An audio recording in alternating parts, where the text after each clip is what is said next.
Shalom Bapak Ibu, selamat pagi, salam sejahtera untuk kita semua.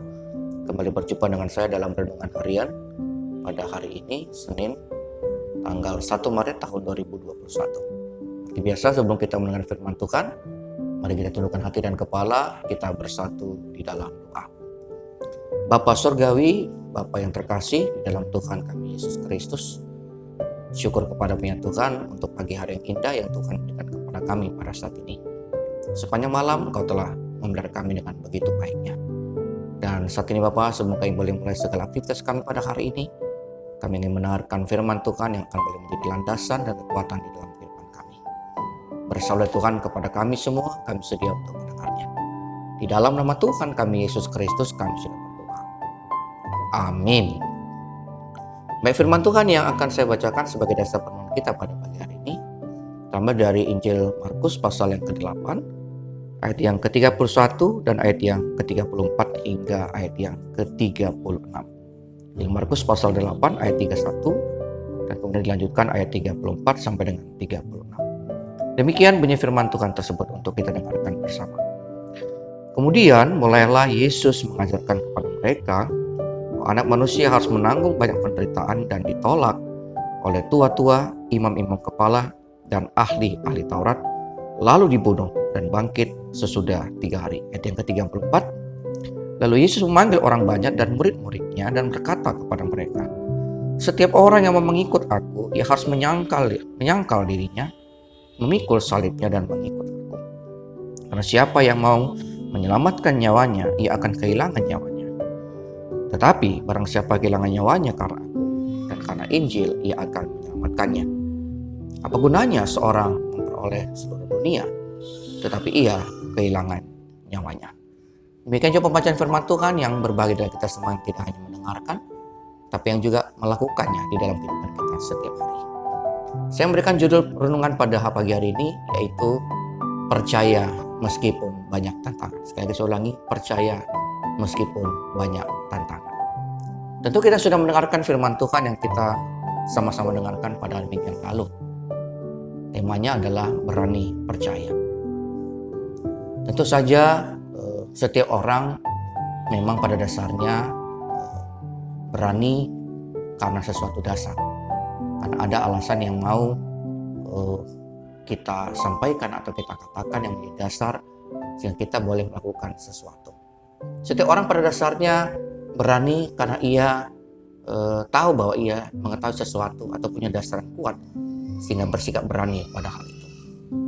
Namun bagaimana dengan iman? Ketika kita bicara dengan iman, beranikah kita mengambil sebuah keputusan untuk percaya pada Tuhan?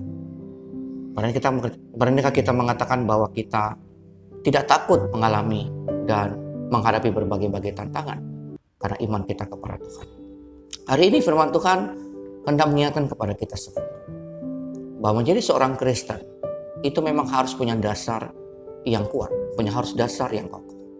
Kita menjadi Kristen bukan hanya karena iman sebagai orang yang mewarisi dari orang tua.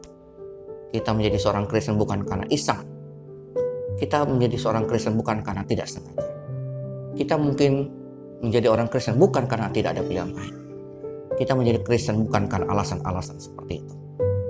Tapi kita menjadi orang Kristen karena kita sadar, kita tahu betul apa konsekuensinya, apa yang menjadi dampaknya, apa yang harus kita emban ketika kita menyandang sebagai seorang Kristen.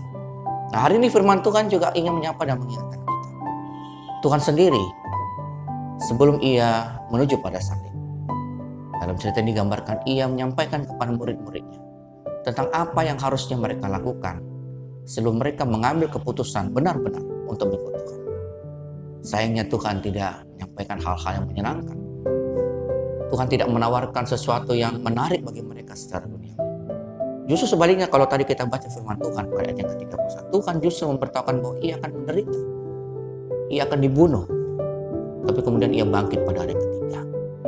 Nah, kemudian Tuhan menampilkan syarat-syarat untuk mengikutinya. Dan ini yang seringkali menjadi sandungan bagi banyak orang untuk menjadi seorang Kristen. Yang pertama, ia harus siap untuk menyangkal dirinya. Menyangkal diri di sini maksudnya adalah ia harus siap untuk menuruti keinginan roh, keinginan Tuhan dan mengalahkan keinginan dirinya sendiri. Yang kedua, ia harus memikul salibnya. Salib yang dimaksud tentulah bukan salib seperti yang dipikul oleh Tuhan Yesus, tapi salib yang kita pikul, salib yang memang dikenakan untuk kita.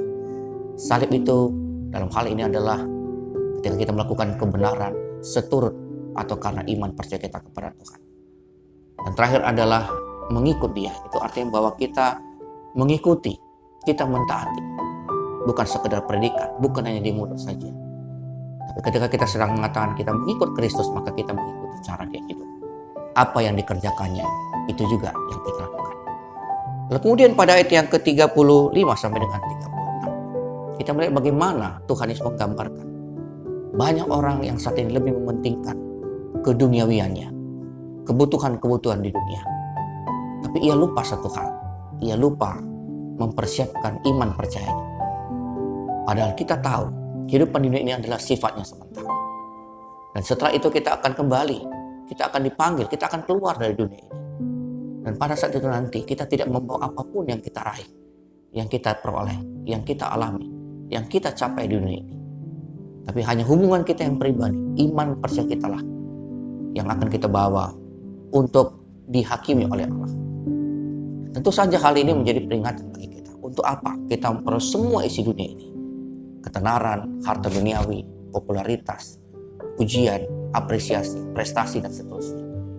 Tapi kita tidak memperoleh keselamatan. Apa gunanya itu semua? Nah, Bapak yang terkasih, saya yakin kita semua sudah mengerti. Menjadi percaya di dalam Kristus, banyak tantangan.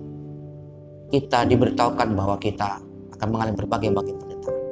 Kita disampaikan bahwa kita akan mengalami berbagai-bagai hal yang sulit. Syarat-syarat yang cukup berat untuk menjadi seorang Kristen. Dan kita juga diminta untuk melawan kehendak kita sendiri. Melawan keinginan daging. Dan lebih mementingkan keinginan roh atau keinginan Tuhan kita. Tentu hal ini tidak mudah.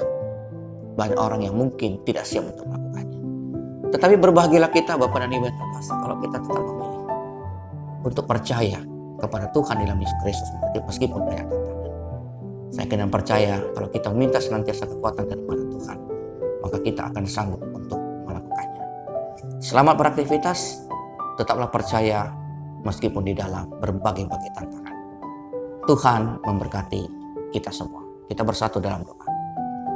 Bapa, terima kasih untuk firman-Mu ya Tuhan, yang telah kami dengarkan bersama pada saat ini. Kami percaya Engkau telah berkata-kata di tengah-tengah kami. Dan saat ini Bapa, kami sungguh meletakkan pengharapan kami ke dalam tangan Tuhan. Biarlah firman Tuhan senantiasa berkumandang di dalam hati dan pikiran kami sepanjang hari ini.